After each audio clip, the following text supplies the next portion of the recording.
2016, une année électorale en Afrique. Au moins 15 pays organiseront des scrutins présidentiels pour la plupart décisifs pour leur stabilité politique et la croissance de leurs économies. Si en 2015, certaines nations se sont illustrées au rang des bons élèves en matière de bonne gouvernance et d'alternance politique, aucune certitude par contre pour les échéances électorales à venir. L'on retiendra surtout qu'au mois de mars 2015, le Nigeria a connu une alternance pacifique. Le président Muhammadu Buhari a succédé à Goodluck Jonathan et en novembre 2015, au tour du peuple burkinabé d'élire Roch Marc Christian Kaboré, président de la République.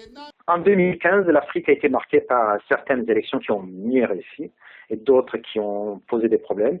Disons que le bon exemple a été donné surtout par le Nigeria avec l'alternance. Par ailleurs, on ne peut pas oublier qu'il y a eu des sortes de ratés des élections qui ont engendré des problèmes comme au Burundi.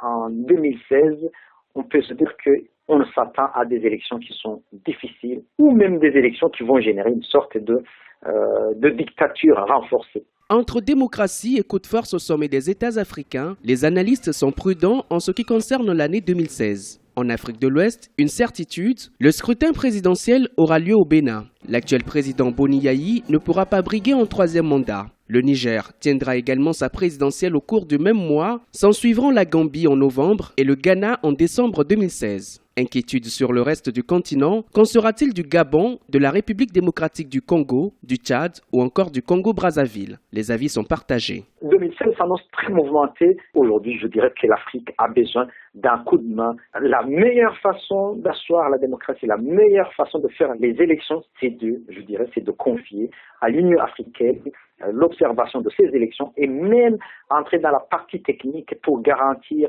l'égalité des chances de tous les concurrents. Quelque chose qui arrive à changer la façon de fonctionner parce qu'on est rentré finalement dans le système des dictatures presque des partis uniques. La plupart des analystes veulent croire en un renouveau démocratique en Afrique, une nécessité sur un continent qui affiche des performances encourageantes en termes de croissance économique.